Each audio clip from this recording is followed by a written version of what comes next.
इसके बाद हमने ये देखा था कि यहाँ पे बॉडी वाइज भी इनका डिवीजन किया गया था। तो कौन सा था जिसकी बॉडी बिल्कुल भी डेवलप्ड नहीं थी?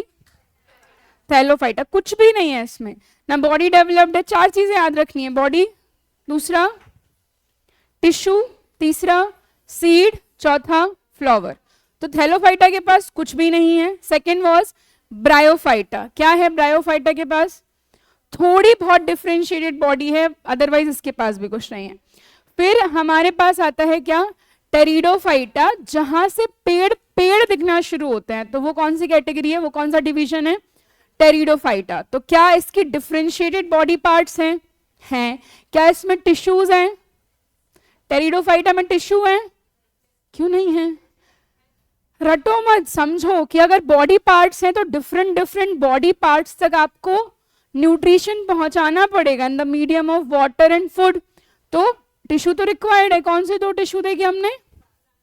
Xylem and phloem. जाइलम क्या लेकर के जाता है? वाटर।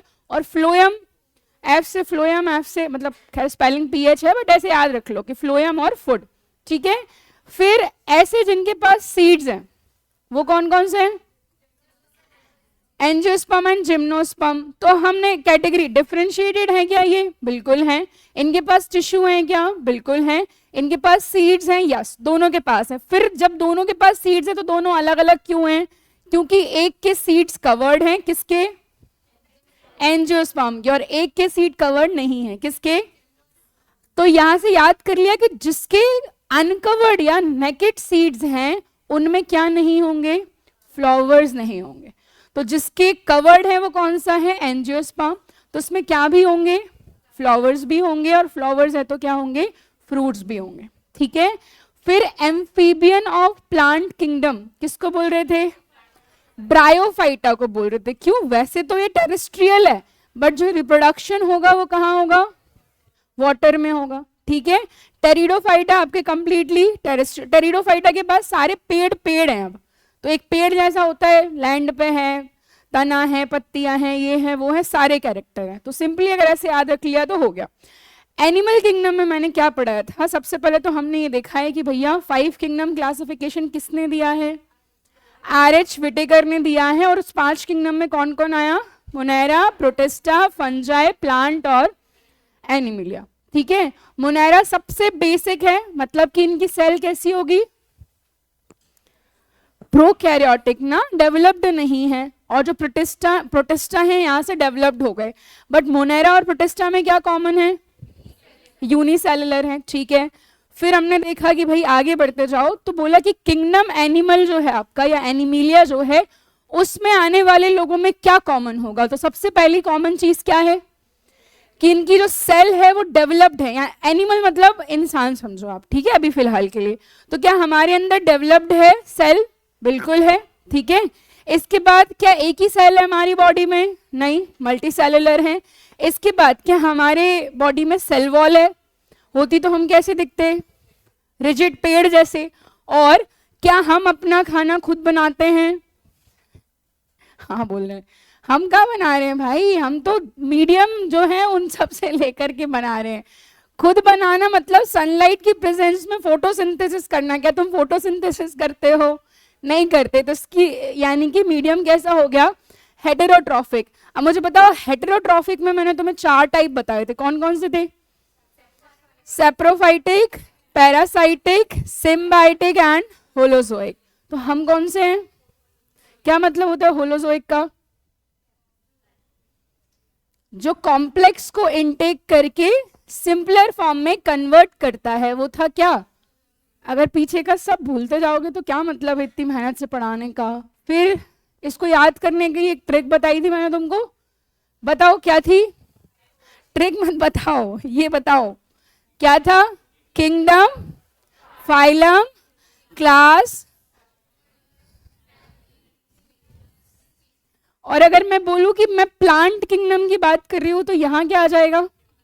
डिवीजन आ जाएगा। ठीक है, गुड। इसके बाद हमने देखा कि भैया कौन कौन से हैं जो हमें पढ़ने हैं एनिमल किंगडम में। तो हमने नाम पढ़े हैं कितने? 9। सबसे पहला पॉरीफेरा। जो नहीं आए थे वो सबसे पहले तो प्रोनाउंस करने ही देख लो क्या है। सबसे पहला, दूसरा सीलेंट्रेटा, क्या सीलेंट्रेटा, इसको नाइडेरिया भी बोलते हैं। थर्ड प्लेटीहेल्मिन्थिस, क्या प्लेटीहेल्मिन्थिस। चौथा नेमेटोडा। पांचवा एनालीडा। छठवा जितने भी इंसेक्ट्स हैं दुनिया में वो सारे किस में आते हैं, ऑर्थोपोडा में आते हैं, और सबसे बड़ा फाइलम है।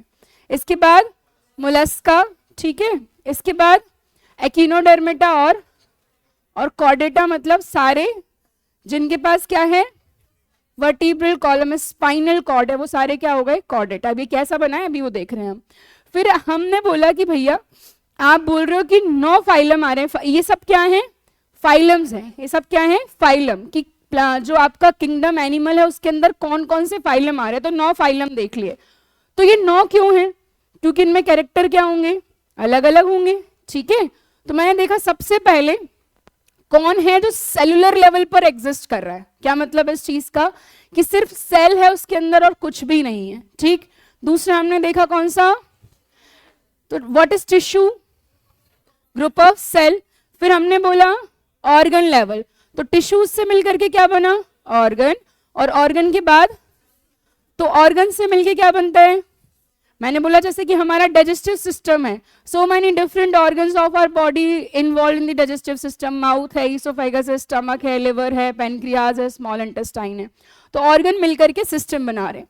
तो बोला कि एकमात्र phylum of animal kingdom that exist at cellular level, क्या आंसर होगा पॉरीफेरा। एकमात्र phylum of animal kingdom that exist at tissue level, क्या आंसर हो गया एकमात्र which exist at organ level, इसका क्या आंसर होगा प्लेटीहेल्मिन्थिस। और इसके बाद बचे सारे आपके सिस्टम लेवल पे, तो 3 के बाद जो 6 बच रहे हैं वो सारे आपके सिस्टम लेवल। फिर दूसरा क्लासिफिकेशन का क्राइटेरिया क्या हो गया आपका सिमेट्रिक एंड एसिमेट्रिक। सिमेट्रिक का मतलब हम क्या समझ रहे हैं, जब आपने इक्वल हाफ्स में उसको डिवाइड किया तो दोनों पार्ट कैसे दिख रहे हैं बराबर दिख रहे हैं, ठीक है। तो मैंने बोला कितने तरीके की सिमेट्री पे डिफाइन किया है, तो आपने बोला कि एक रेडियल, दूसरी बायलैटरल, ठीक है। और एसिमेट्रिक तो फिर जो सिमेट्रिकल नहीं है वो एसिमेट्रिकल होगा। तो रेडियल मतलब ये देख लो आप, दिस इज रेडियल, और ये कौन सी है जब सिर्फ 2 पार्ट कर रहे थे वो बायलैटरल। तो बोला गया कि भैया पूरे एनिमल किंगडम का कौन सा फाइलम है जो अकेला एसिमेट्रिकल है, पॉरीफेरा। फिर बोला गया कि रेडियल सिमेट्री किस किस में देखने को मिल रही है, सीलेंट्रेटा एंड एकेनोडर्मेटा। फिर बोला बाकी सारे बच्चे क्या हैं, तो हमें सिमेट्री में सिर्फ नाम कितने याद रखने हैं 3। एसिमेट्रिकल कौन है पॉरीफेरा है, और दूसरा रेडियल में 2 नाम याद रख लिए हमने सीलेंट्रेटा एंड एकेनोडर्मेटा।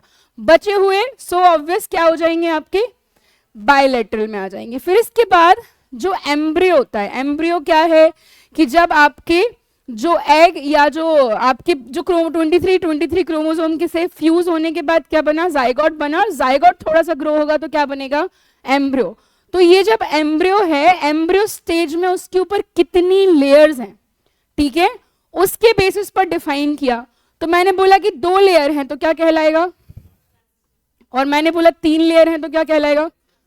तो भैया कौन कौन से हैं जिनमें 2 लेयर हैं और कौन कौन से हैं जिनमें 3 लेयर्स हैं वो देखेंगे हम। इसके बाद आपने ये लेयर्स के अलावा मैंने बोला कि अभी एक एम्ब्रियो जो है, जैसे कि आप इसको देखो तो ये अभी डेवलपिंग स्टेज में है। जब एम्ब्रियो होता है तो ना तो उसको अभी लिवर बना है, ना स्टमक बना है, ना इंटेस्टाइन बनी है। तो ऑर्गन बनाने से पहले तो जगह बनानी पड़ेगी ना। मैंने बोला यहाँ हमें बैठना है तो उससे पहले क्या बनाना पड़ेगा, क्लासरूम बनाना पड़ेगा, बेंचेस रखनी पड़ेंगी। तो एम्ब्रियोनिक स्टेज से जब आप जा रहे हो तो आपके ऑर्गन्स डेवलप हो, उससे पहले ऑर्गन डेवलप होने के लिए क्या बनाओ, जगह बनाओ।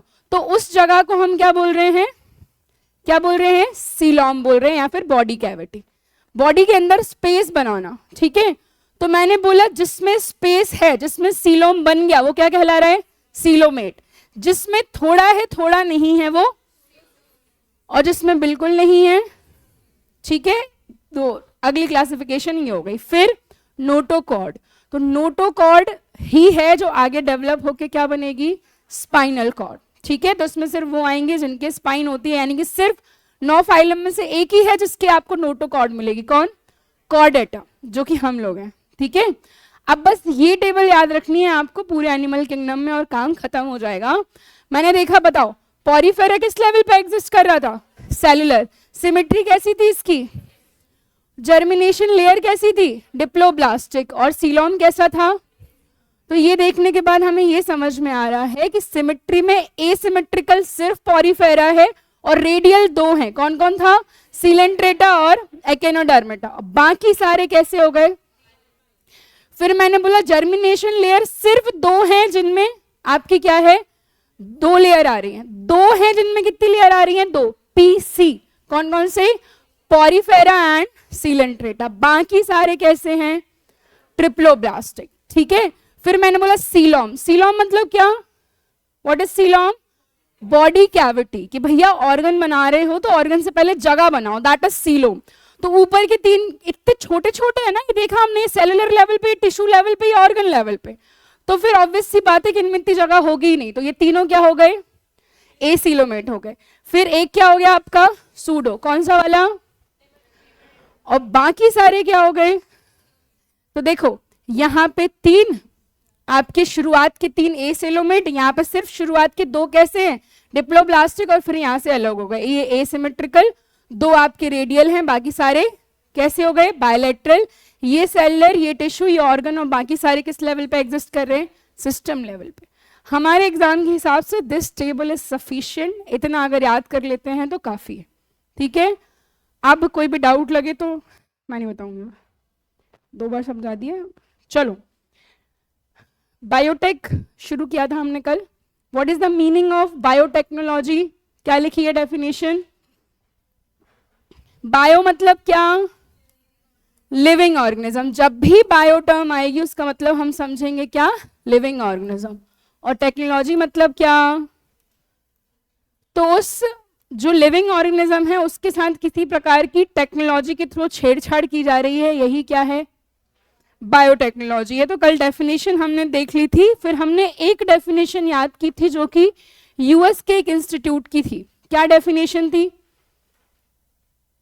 लाए हैं सब नोट्स की? आज भी है कोई एक आध महान सा? कौन है जिसमें नहीं है?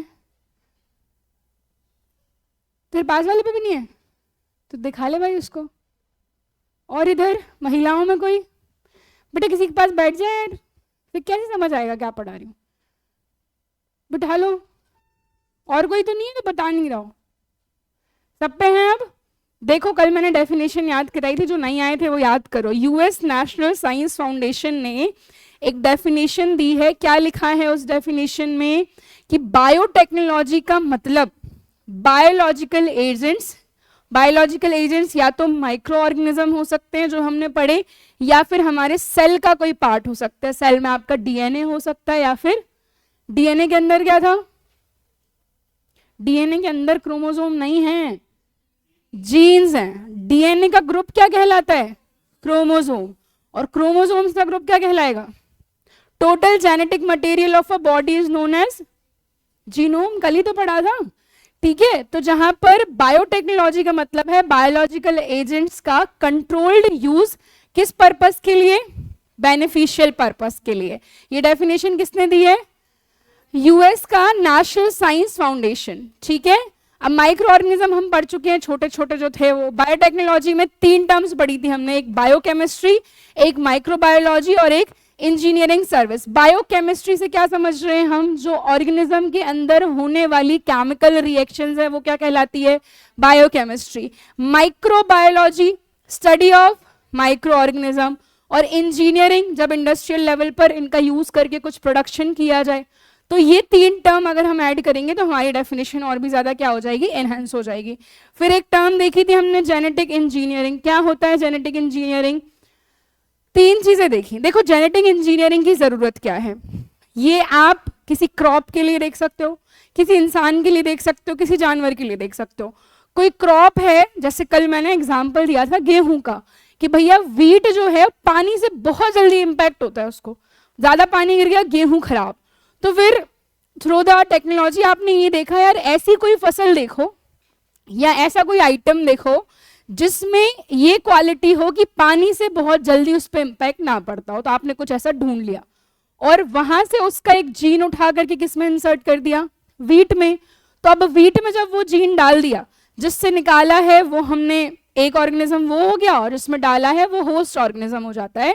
तो अब वीट कैसा हो गया, वाटर रेजिस्टेंट हो गया, कि बहुत ज्यादा अगर पानी वीट पे आएगा तो वीट खराब नहीं होगा। तो ये सब जो किया जा रहा है वो किसके थ्रू किया जा रहा है, genetical engineering, which is a part of biotech.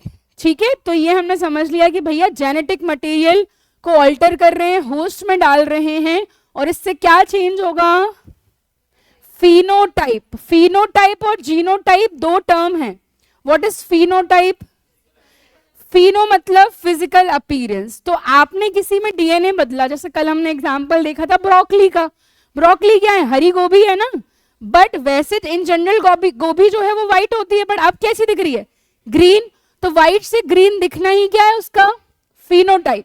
जब डीएनए या जेनेटिक मटेरियल चेंज करने के कारण फिजिकल अपीयरेंस चेंज हो रही है तो उसको क्या बोलते हैं, फिनोटाइप बोलते हैं। ठीक है, और जो चेंज किया वो क्या कहलाता है, जीनोटाइप। आपने जीन्स या डीएनए को चेंज किए जिसकी वजह से उसकी फिजिकल अपीयरेंस चेंज हो गई। पालक और गोभी को मिला दिया तो क्या बन गया, ब्रोकली बन गई। ठीक है, जेनेटिक मटेरियल डीएनए, डीएनए के अंदर क्या होती है, डीएनए सबसे बड़ा है, जीन सबसे बड़ा है, या क्रोमोसोम सबसे बड़ा है, chromosome is the cluster of DNA and DNA is the group of genes. तो मैंने बोला कि डीएनए में जो जीन्स हैं उनका काम क्या है, what is the function of the gene, trait carry करना, या और उनको क्या करना, आगे ट्रांसफर करना।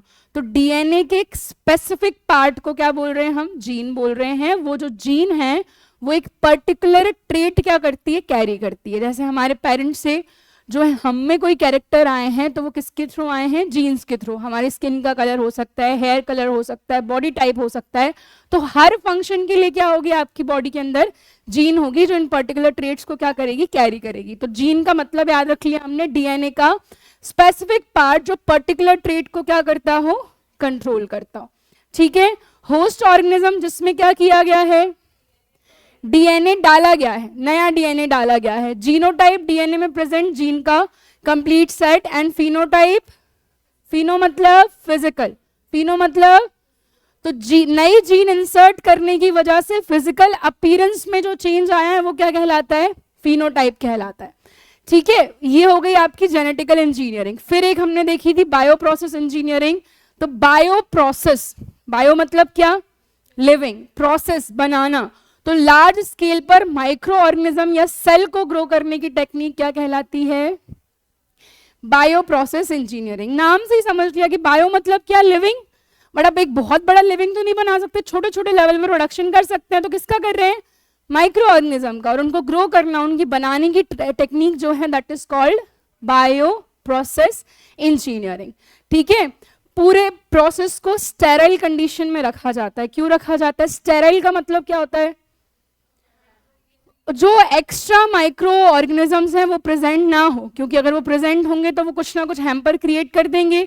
तो स्टेराइल एम्बियंस मतलब ऐसा एनवायरनमेंट जिसमें अनवांटेड माइक्रोब्स ना हो।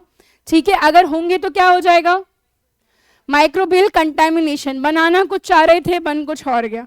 ठीक है, तो अनवांटेड माइक्रो ऑर्गेनिज्म का मिक्स हो जाना क्या कहलाएगा, बोलो, माइक्रोबियल कंटामिनेशन। यूकैरियोटिक हम जानते हैं, एंटीबॉडी हम जानते हैं, वैक्सीन, एंजाइम, एंजाइम जानते हैं क्या, क्या होता है एंजाइम, कैटलिस्ट होता है। ठीक है, 3 बेसिक स्टेप्स। तो बेसिक स्टेप जो बताई अभी मैंने, एक से आइडेंटिफाई करो कि भैया कौन सा है जिसमें पानी का इंपैक्ट नहीं आता, उसको उठाओ, जिसमें डालना है वो होस्ट होगा। अब तीसरी स्टेप ये बोल रही है कि आपने डाल तो दिया, पर क्या गारंटी है वो आने वाली जनरेशन में भी होगा। जैसे कि मान लो मैंने इस बारी जो वीट मैंने अपने खेत में डाले, उन वीट में मैंने ये वाला काम कर दिया, क्या काम कर दिया कि पानी का इंपैक्ट नहीं आएगा। तो अब आने वाली जो वीट की जनरेशन होगी वो भी सिमिलर हो, ये भी इनको देखना पड़ेगा। ठीक है, तो यहाँ पे बोल रहे हैं कि भैया maintenance and transfer to progeny, progeny मतलब जो आने वाली जनरेशन है उसमें भी जो डीएनए होस्ट है उसमें कंडीशन क्या रहना चाहिए, स्टेबल। तो हमने इसमें 3 स्टेप देखी, पहली आइडेंटिफिकेशन, दूसरा इंसर्शन इन अ होस्ट, और तीसरा maintenance and transfer to progeny, कि जो कैरेक्टर आप डेवलप करना चाह रहे हो वो ऐसा ना हो कि जिसमें आपने डेवलप किया है बस वहीं तक सीमित रह जाए, आगे वाली जनरेशन में वो ना आए, ऐसा ना हो।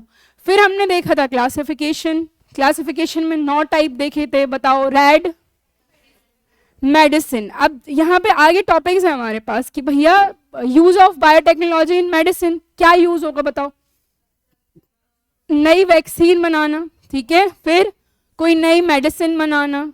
इसके अलावा जीन थेरेपी हमने पढ़ी थी कि भैया कोई ऐसी बीमारी है जो इनहेरिटेड है, मतलब वो पेरेंट्स से बच्चों में ट्रांसफर होगी ही, उसको हम बोलते हैं इनहेरिटेड डिसीज या फिर जेनेटिक डिसीज, जैसे कि हीमोफीलिया हो गया, तो वो ट्रांसफर होगी। तो अगर किसी एक जनरेशन में उसको करेक्ट कर दिया जाए ना, वो जो इम्पैक्टेड जीन है उसको निकाल के उसकी जगह नई जीन डाल दी जाए, तो फिर आने वाली जनरेशन में क्या हो जाएगा, वो जो इनहेरिटेड डिसीज थी वो क्या हो जाएगी, खत्म हो जाएगी।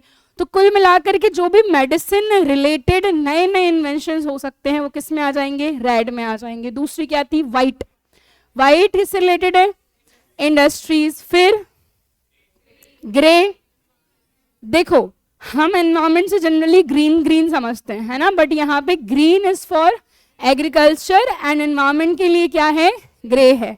देन अगला ब्लू किसके लिए, मरीन, पानी ऑब्वियसली। फिर येलो फूड के लिए हो गया। गोल्डन बायो इन्फॉर्मेटिक्स, क्या है बायो इन्फॉर्मेटिक्स का मतलब, ये जो हम देख रहे हैं आइडेंटिफाई किया गया, इंफॉर्मेशन निकाली, किसी में डाला, कलेक्ट किया, ये सारी इंफॉर्मेशन को कैप्चर रखा, तो ये पूरी इंफॉर्मेशन कलेक्ट करना ही क्या कहला रहा है, बायो इन्फॉर्मेटिक्स। और ये किस कौन से कलर से डिनोट की जा रही है, गोल्डन। देन ब्लैक क्या है, बायोलॉजिकल वेपन, टेररिज्म वाला। अगला वॉयलेट, मतलब कि भैया ये जो उपयोग कर रहे हो ना तुम, ये कैसा होना चाहिए, एथिकल होना चाहिए, अनएथिकल नहीं होना चाहिए। पता पड़ा 2 अलग अलग जानवरों से जीन निकाल के कुछ ऐसा बना दिया जो आगे दुनिया के लिए खतरनाक हो जाए। वो मूवी है ना, कौन सी, रोबोट मूवी देखिए, तो वो जो सेकंड पार्ट में दिखाया है वो आप खुद ही बना रहा है, खुद का ही सब कुछ कर रहा है। तो आप जो बना रहे हो वो कैसा होना चाहिए, एथिकल होना चाहिए, ठीक है, सोसाइटी के काम आए, ना कि ऐसा कि वो फिर बस अब ये सोचे कि कैसे भी सब निपट जाए मैं ही बचूं, ठीक है। तो इनमें आगे भी यही लिखा है जो हम बात कर रहे हैं कि बायोटेक्नोलॉजी एग्रीकल्चर में क्यों चाहिए। ये 9 पूरे याद हो गए सबको, जो नहीं आए थे उनको भी। रेड क्या है, फिर से बोलो, yellow, white, grey, green, golden, blue, और क्या बचा, वॉयलेट, एक और बचा, ब्लैक, ठीक है। तो अब बायोटेक्नोलॉजी इन एग्रीकल्चर देखो, कुछ भी ऐसा क्या लिखा है इसमें कि जो एग्रो केमिकल्स होते हैं वो बहुत क्या होते हैं, एक्सपेंसिव होते हैं। एग्रो केमिकल का मतलब क्या है, इस लाइन का मीनिंग क्या है, एग्रीकल्चर में यूज होने वाले केमिकल, जैसे कि केमिकल फर्टिलाइजर हो गए, वो क्या है, बहुत महंगे हैं। अच्छा कुछ चीजें और देखी थी, उनके मीनिंग और बता दो मुझे।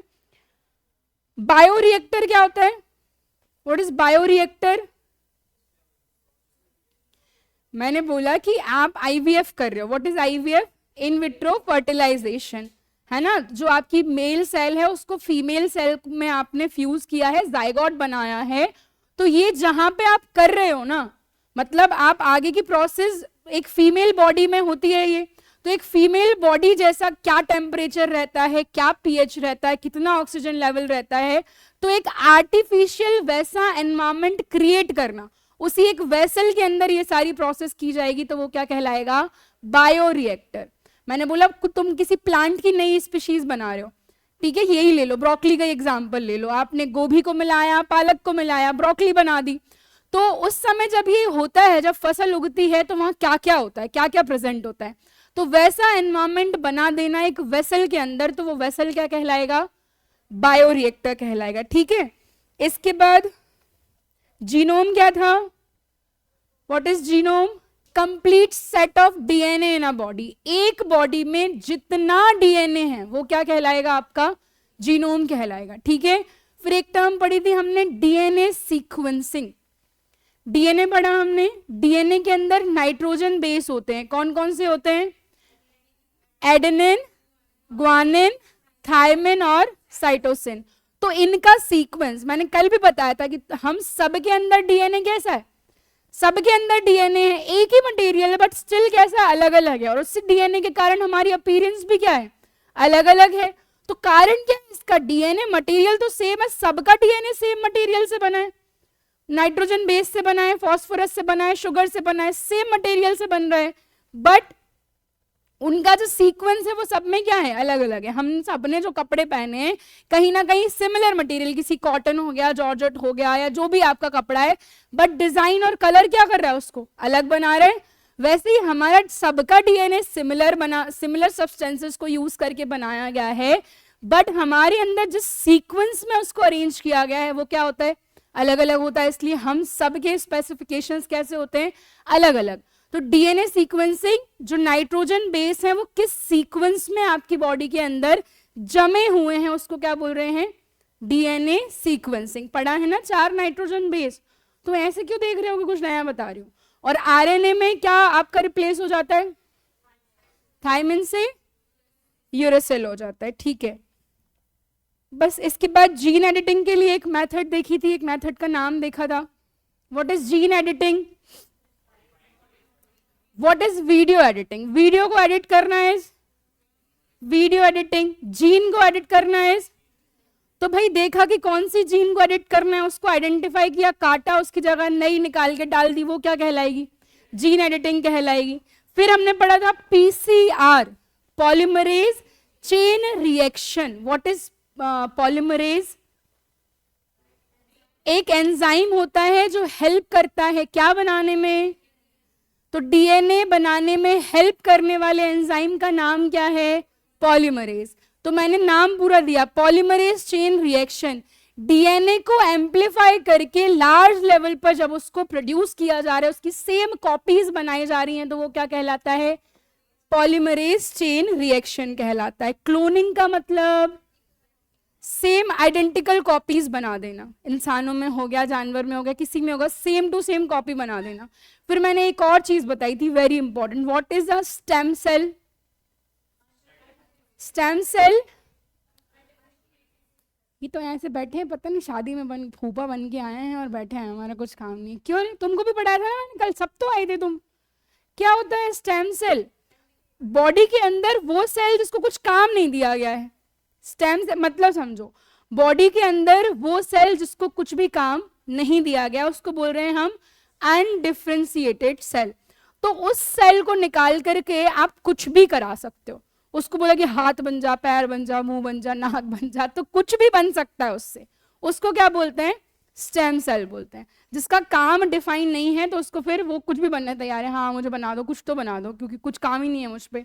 तो स्टेम सेल मतलब वो जो अनडिफरेंशिएटेड सेल है, और फिर बाद में उसको क्या कर दे रहे हैं हम, किसी नई चीज में ग्रो कर रहे हैं। बाकी आप देखो सारी डिफरेंशिएटेड है, हमारी आंख की सेल हो गई, बालों की हो गई, स्किन की हो गई, बॉडी के हर पार्ट की सेल अलग अलग ऑर्गन में अटैच्ड है, मतलब उनका फंक्शन है कि भैया तुम्हें ये काम करना है। But there are certain cells जिनका काम डिफाइन नहीं है, तो उनको निकाल करके फिर एक काम दे रहे हैं।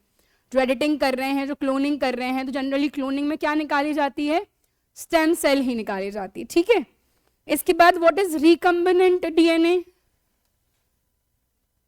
कंबाइन करना मतलब क्या होता है, जोड़ना। तो दो डीएनए को मिला करके बना हुआ डीएनए क्या कहलाएगा, रिकम्बिनेंट डीएनए कहलाएगा, ठीक है। व्हाट इज हाइब्रिडाइजेशन, दो अलग अलग टाइप के डीएनए को जोड़ना हाइब्रिडाइजेशन होगा, ठीक है। ट्रांसजेनिक ऑर्गेनिज्म क्या होगा, मैंने बोला ब्रोकली, जो ब्रोकली बताया, ब्रोकली क्या है, एक ट्रांसजेनिक। भैया वो एग्जिस्ट कर रहा था गोभी और पालक के फॉर्म में, तुमने पालक के कैरेक्टर गोभी में डाल दिए तो अब वो ब्रोकली बन गया। तो वो एक्चुअल में तो ये एग्जिस्ट, नेचुरली तो एग्जिस्ट नहीं कर रहा था ना, तो वो इन मिडिल ऑफ गोभी और इन मिडिल ऑफ पालक आ गया, तो वो क्या कहला रहा है, ब्रोकली तो कहला रहा है, टर्म क्या है ब्रोकली, ट्रांसजेनिक ऑर्गेनिज्म, ठीक है। तो यहां तक किसी को कुछ डाउट लग रहे हो जो नहीं आए थे वो उसको पढ़ के देख लें, otherwise let's move further.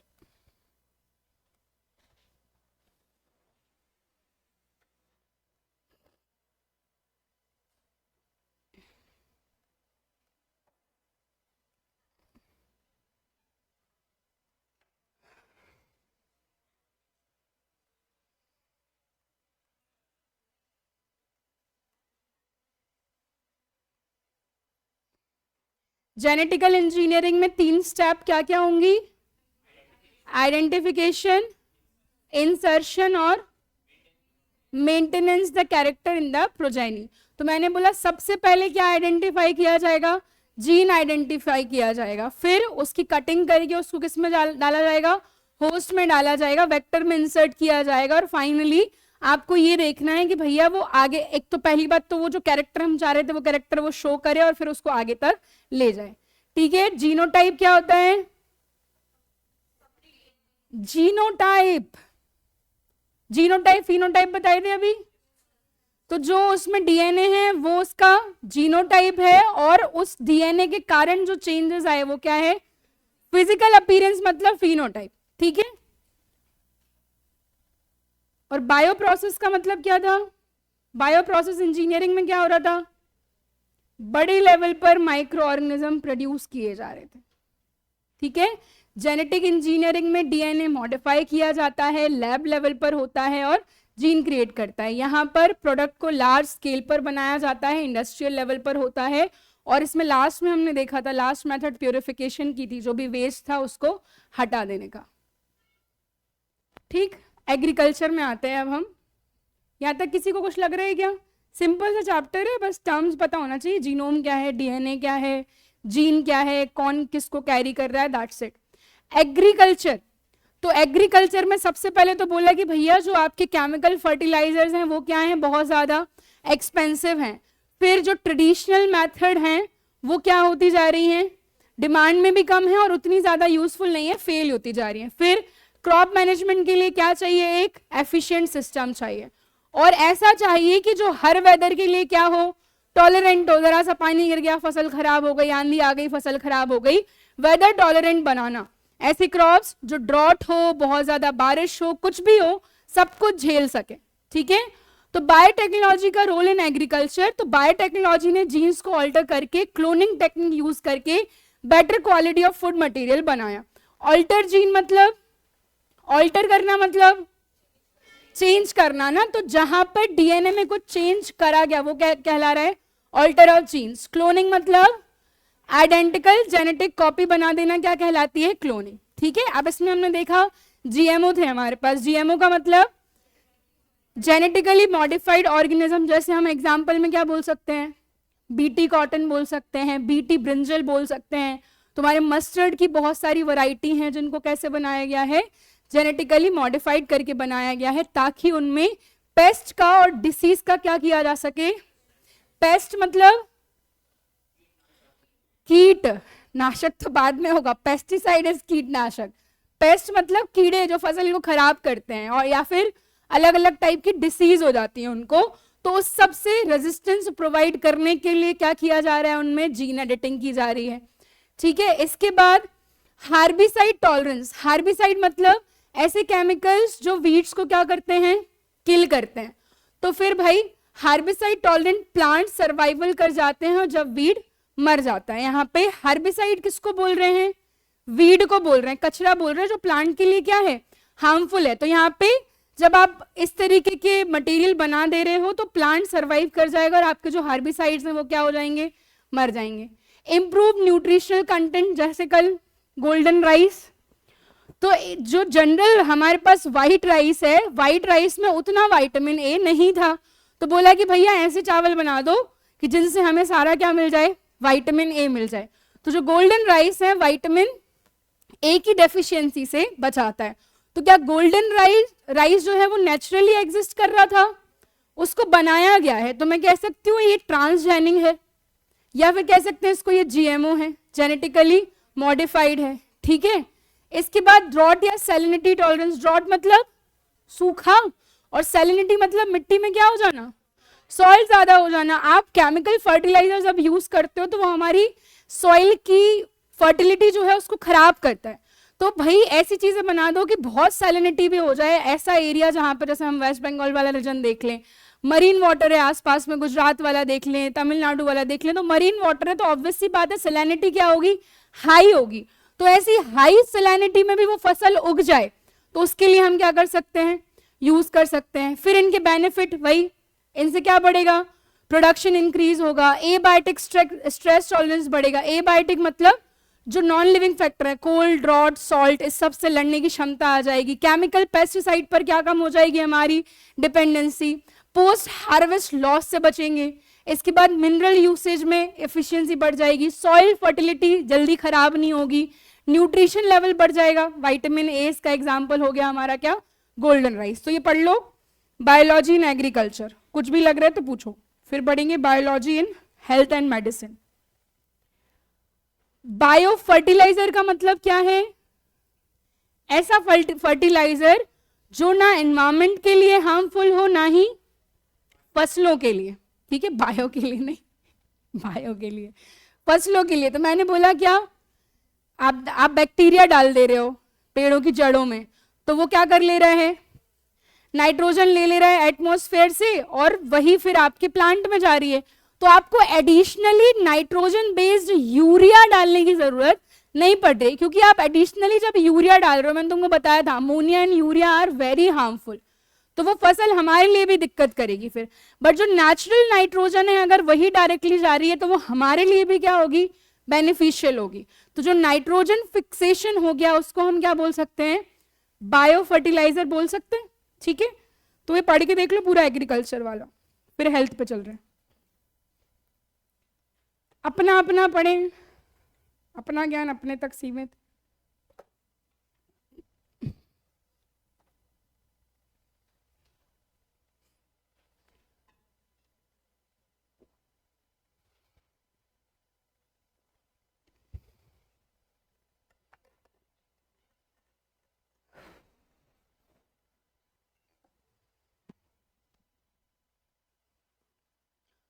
Fertiliser और पेस्टिसाइड में क्या डिफरेंस होता है? पेस्टिसाइड जो कीटनाशक, कीड़ों से बचाए, और फर्टिलाइजर जो फर्टिलिटी बढ़ाए। ठीक है, जो प्रोडक्शन बढ़ाए दैट इज फर्टिलाइजर, और जो कीड़ों से बचाए वो पेस्टिसाइड। पढ़ लो फटाफट। क्या है, क्यों हंस रहा है?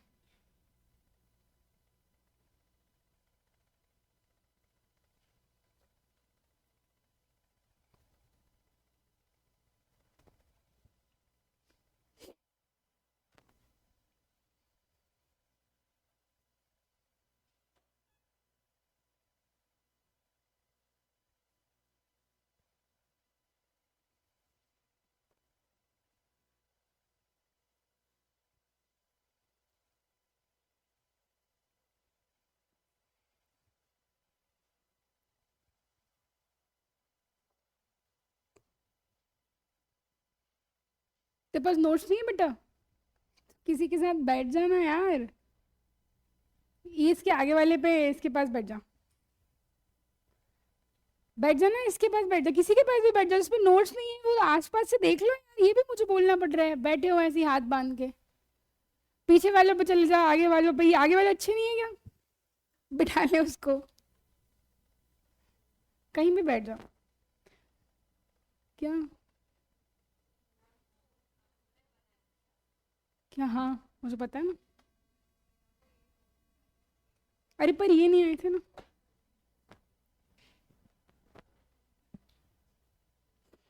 सिंपल चीजें लिखी हुई, कुछ डिफिकल्ट लग रहा है क्या? जनरल बातें लिखी हुई हैं। आगे देखो, हेल्थ एंड मेडिसिन वाला देखो। हाँ,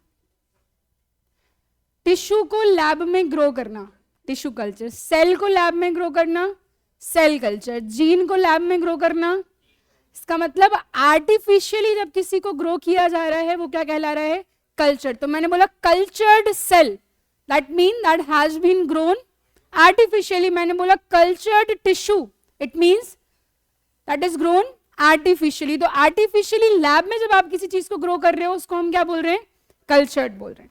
ठीक है, हेल्थ एंड मेडिसिन में देख लो भैया, फार्मास्यूटिकल डेवलपमेंट। फार्मास्यूटिकल मतलब something that is related with the medicine.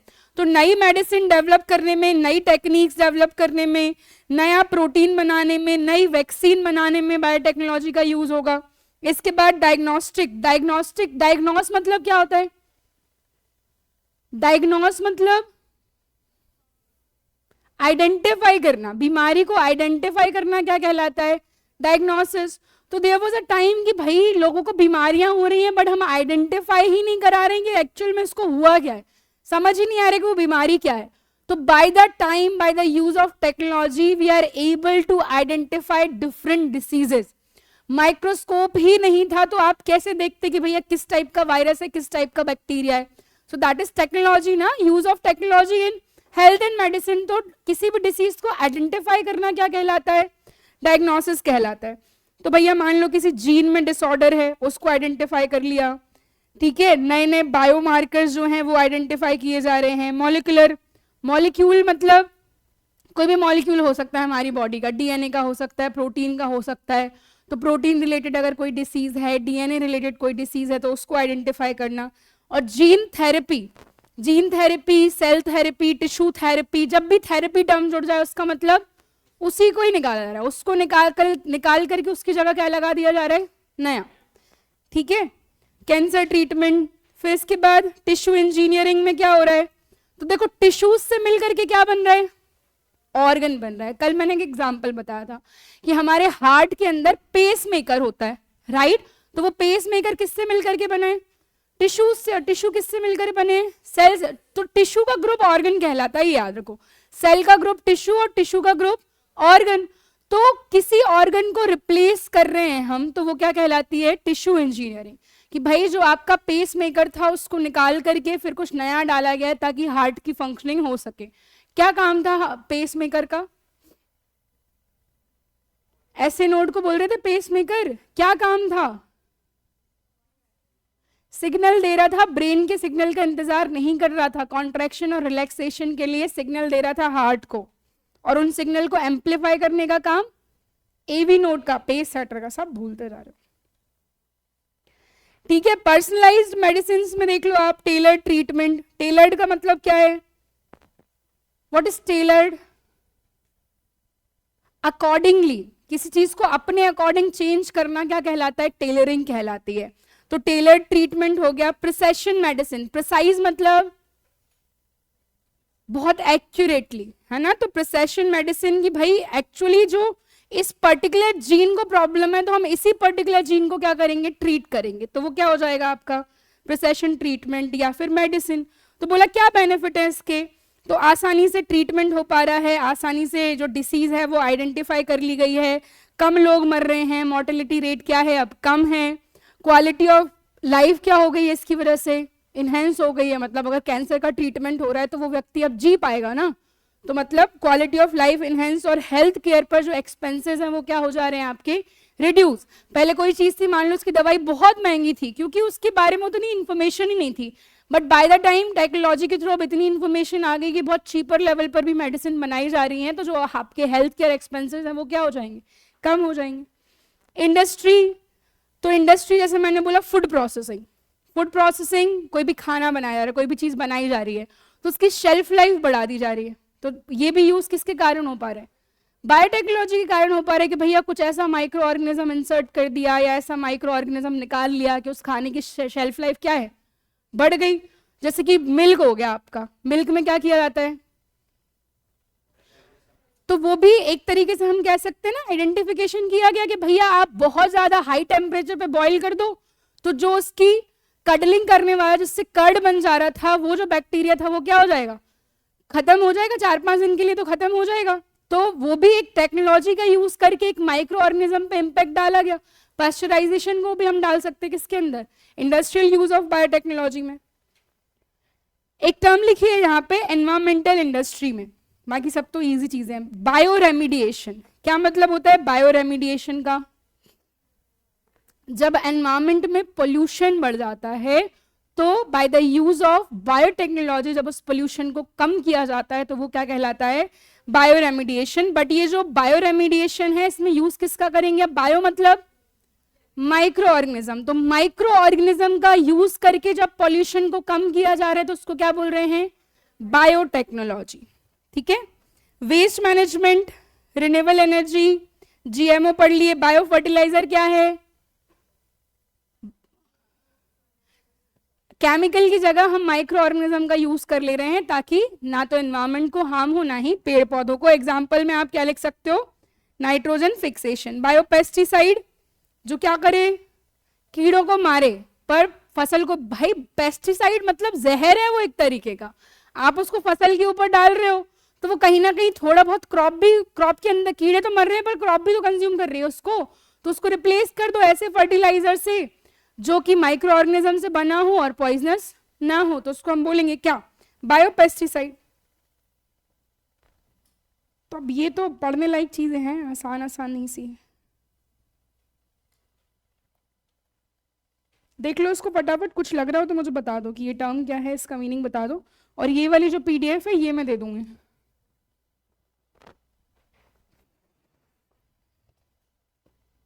Contamination term पता है, व्हाट इज कंटामिनेशन, खराब होना, ठीक है। तो मैंने बोला बायोलॉजिकल कंटामिनेशन, इसका मतलब किसी माइक्रो ऑर्गेनिज्म के कारण कंटामिनेट हो रही है कोई चीज, खराब हो रही है। जैसे वाटर कंटामिनेशन से एक डिसीज होती है, कौन सी डिसीज होती है वाटर कंटामिनेशन से, कोलेरा होती है, और अगर मरकरी है उसमें तो नीना माटा, है ना, तो ये वाटर कंटामिनेशन से हो रही है।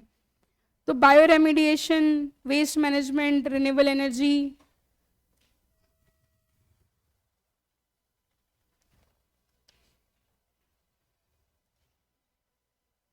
एक और टर्म लिखिए 7 नंबर पे एनवायरमेंट वाले में, बायो मैग्निफिकेशन। क्या मतलब है मैग्निफिकेशन का, तो जो हार्मफुल सब्सटेंस हैं उनके कंटेंट को रिड्यूस करना इन एनवायरमेंट, क्या कहलाता है, बायो मैग्निफिकेशन।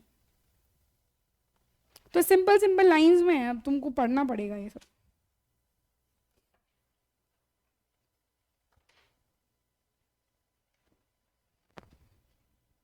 टाइम तो नहीं हो गया अभी।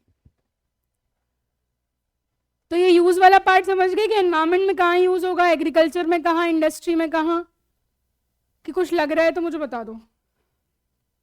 अब आप ये देखो कि बायोटेक्नोलॉजी इन इंडिया, कि इंडिया ने अभी तक क्या प्रोग्रेस की है बायोटेक में, और कल ना वो वाली पहले वाली वो लेके आना जिसमें वो है तुम्हारा ऑर्गेनिक फार्मिंग, वो जिसमें भी हो तो वो वाली फाइल सब याद से लेके आना, कोई बिना उसके आया तो बताती हूँ कल।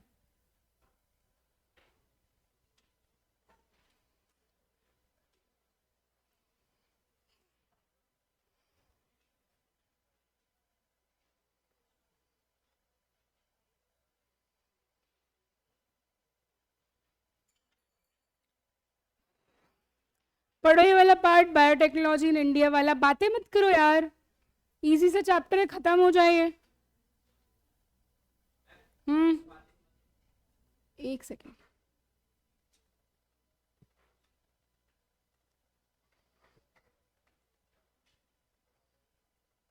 पेज ही नहीं मिल रहा है मुझे, बातें मत करो रे भाई।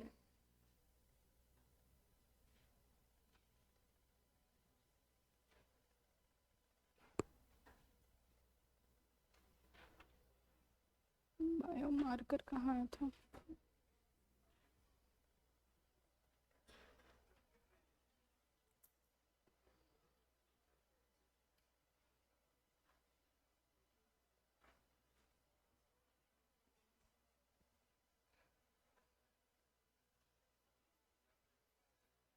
अरे भाई पढ़ लो यार।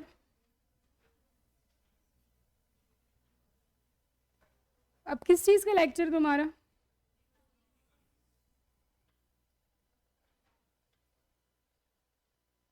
बायो इकोनॉमी हीरा,